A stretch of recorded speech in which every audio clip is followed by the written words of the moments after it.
Ana Karenina. É um livro famoso. Tem a primeira fase do livro, eu só leio a mais famosa do livro, e a que vai falar muito sobre o livro mesmo. Mas vamos ver a sinopse, para ter uma ideia geral. Uhum. Vamos lá. Sinopse de Ana Karenina. Eu pretendo hoje gravar a sinopse no primeiro. Tá? Tá ótimo. Sinopse de Ana Karenina. O amor na sociedade russa, no final do século XX, não era exatamente um assunto simples. Um erro cometido no casamento pode ser muito caro. Foi o que aconteceu com Ana, quando ela se apaixonou pelo Conde Vronsky. Você vai ver, os nomes são ótimos. Enquanto estava casada com Karenin. O peso social de sua infidelidade tornou sua vida indesejável. Ana Karenina é um romance que nos conta não apenas sobre uma sociedade que é dura nessas questões, mas também sobre a força de uma mulher, sua rebeldia, sua luta para viver o amor, assim como seu direito de cometer erros. Vai um pouquinho. Vai, Fernandinha, lê você. Infelizmente, as decisões nem sempre têm consequências positivas, e ele terá que enfrentar esse fato, forçando-se a afastar do mundo que ela conhece. Se você quiser ler mais sobre esse livro, pode visitar o link Ana Karenina por Leon Tolstói, em infolivros.org. É quem fornece esse, esse PDF. Material. Então, vamos lá. Parte 1, capítulo 1. Vai lá.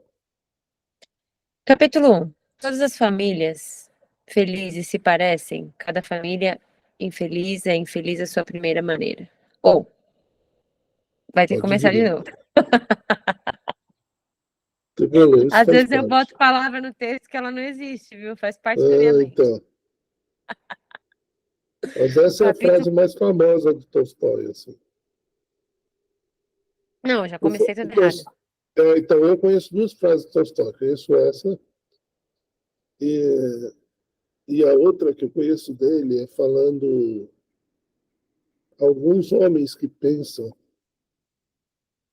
Alguns homens entram na floresta pensando que ali só vai ter lenha. Né? Só consegue ver a lenha na floresta. Que são as pessoas que olham a floresta e não veem nenhum tipo de vida que não seja aquela que ele pode consumir. Né? Sim.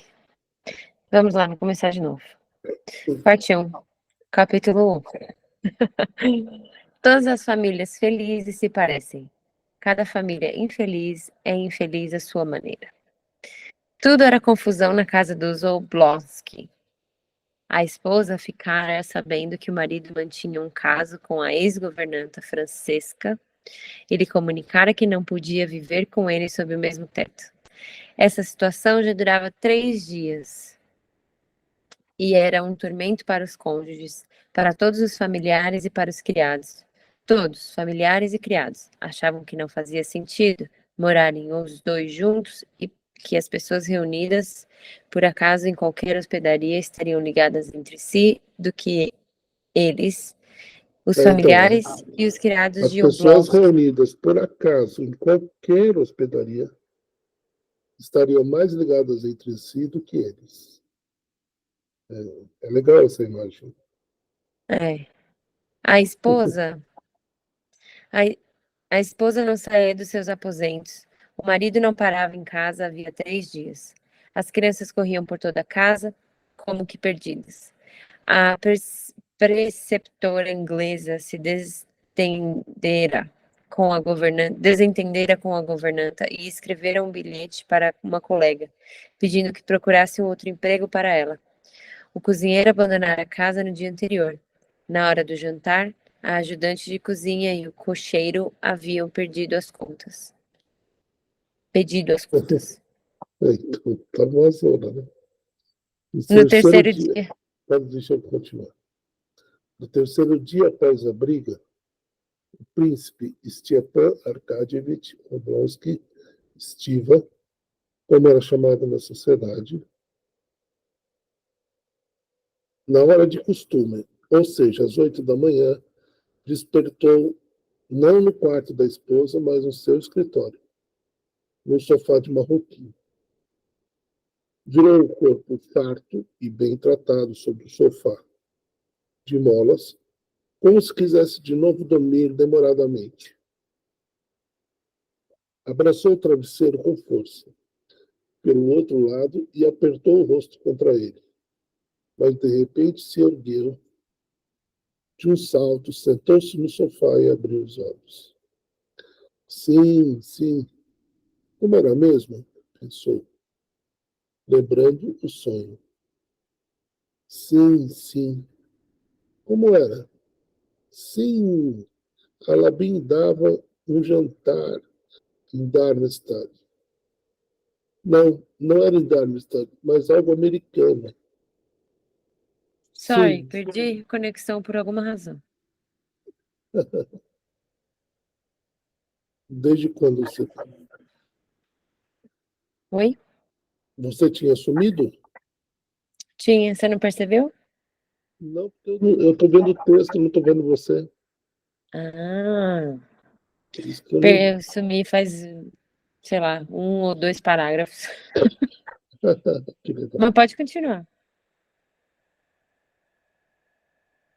Não, não era Darmstadt, mas algo americano. Sim, só que lá, Darmstadt ficava na América. Sim, Alabim dava um jantar em mesas de vidro. Sim, e as mesas cantavam. Agora nós vamos ter que começar a aprender a nossa língua, a nossa coisa de línguas. Né? Meu tesouro. E o meu tesouro. Mas não era e o meu tesouro, e sim alguma coisa melhor. E havia umas garrafinhas que eram mulheres, lembrava. Vai lá. Os olhos de Stepan Tiepan. Arkady Tem um ator brasileiro que tem esse nome. Tiepan. É um nome russo. Stepan Arkady reluziram alegres e sorrindo, pôs-se a pensar. Sim, foi bom, muito bom.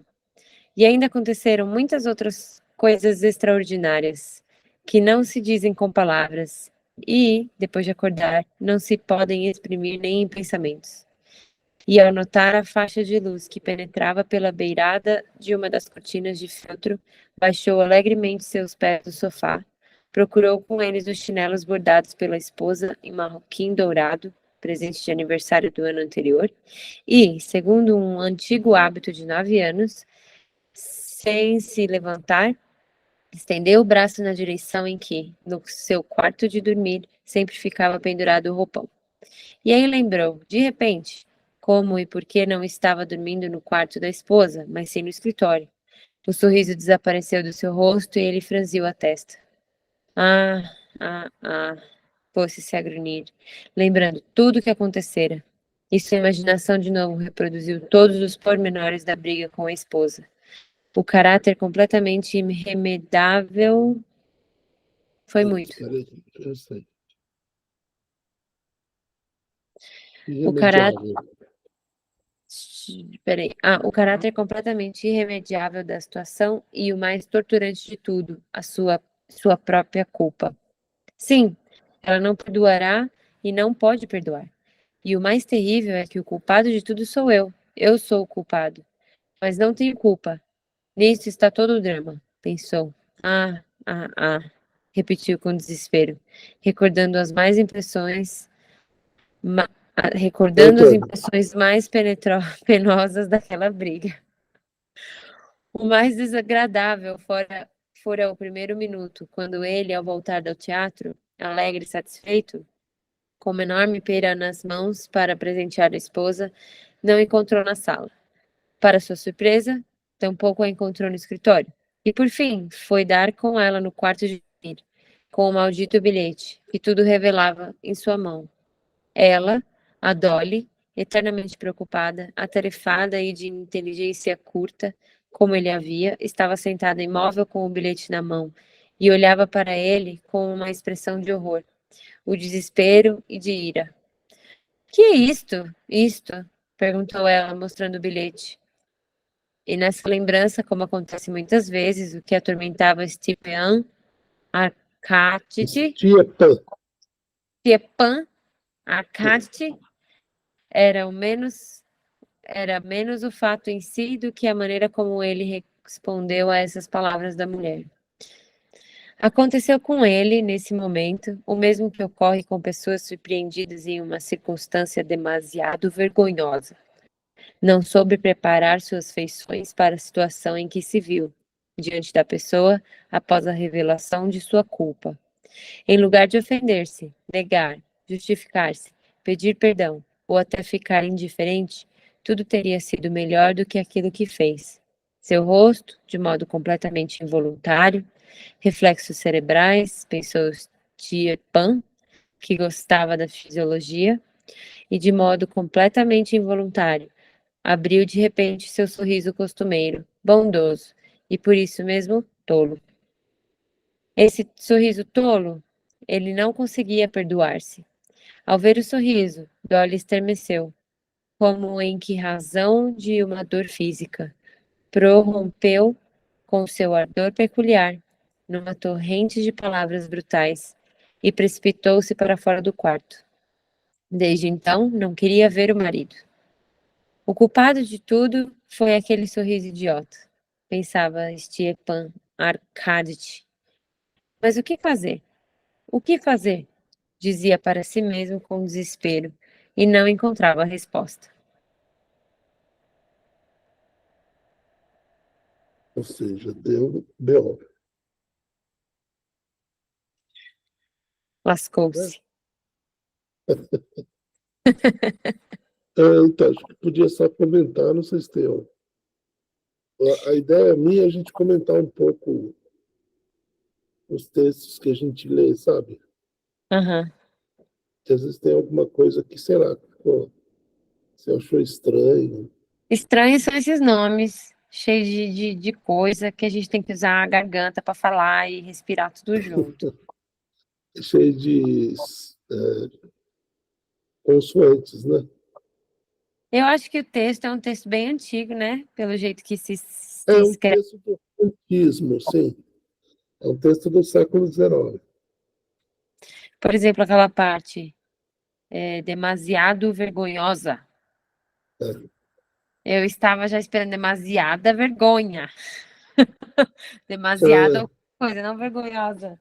Para mim não faz sentido isso aí. Nem sei se está certo. e o que você acha dessa primeira frase? Eu acho ela muito fantástica. Eu achei maravilhosa. Todas as famílias felizes se parecem, cada família infeliz é infeliz à sua maneira. Eu acho E, que na tem tudo verdade, a realidade. é isso. É o Facebook, né? Todas aquelas pessoas do Facebook são felizes. Ou do Todo mundo Instagram, na internet, isso. né? É uma cara feliz e tal, né? Mas essas pessoas infelizes, elas são infelizes como só poderiam ser. Porque só são infelizes. Não tem outra fonte. Sim, mas é porque ser feliz tem modelo. Não ser feliz não tem modelo. Uhum. Entendeu? Porque ser feliz, a gente vê a gente tem as pessoas que a gente conhece, que a gente vê nas revistas, que a gente vê na televisão, que a gente vê nas coisas do nosso dia a dia, né? Então elas nos parecem felizes. Então, eu acho que muitas vezes a gente imita a alegria e não sente a alegria. Sim.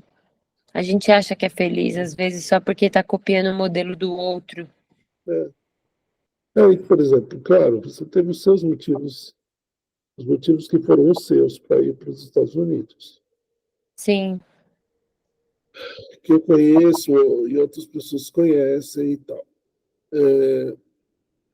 Você está sendo infeliz aí da sua maneira, entende? Porque a vida que você mostra para os outros é uma vida que, que resguarda esse nosso lado que é triste e vazio. sim, a gente não mostra a cruel realidade de tudo, né? Assim, há Sim, momentos que a gente faz um comentário breve da infelicidade, mas mas é, né, mas é não tem padrão sim, para tristeza, é só tristeza. Né?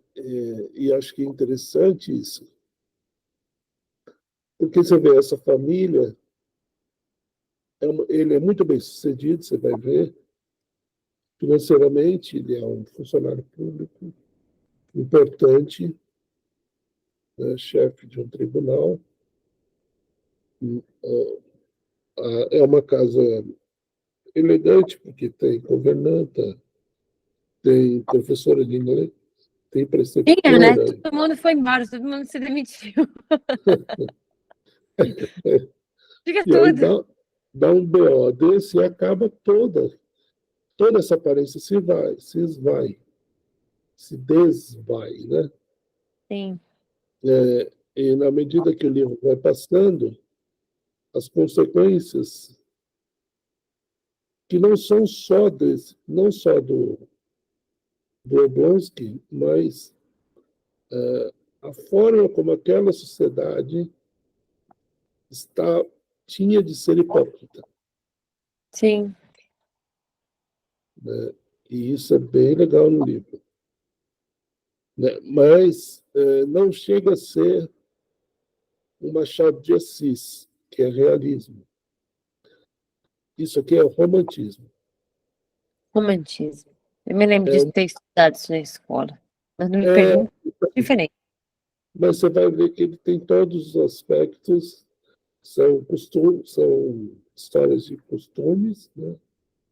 E tem todos os aspectos para falar das questões familiares e tal, né? E também de fornecer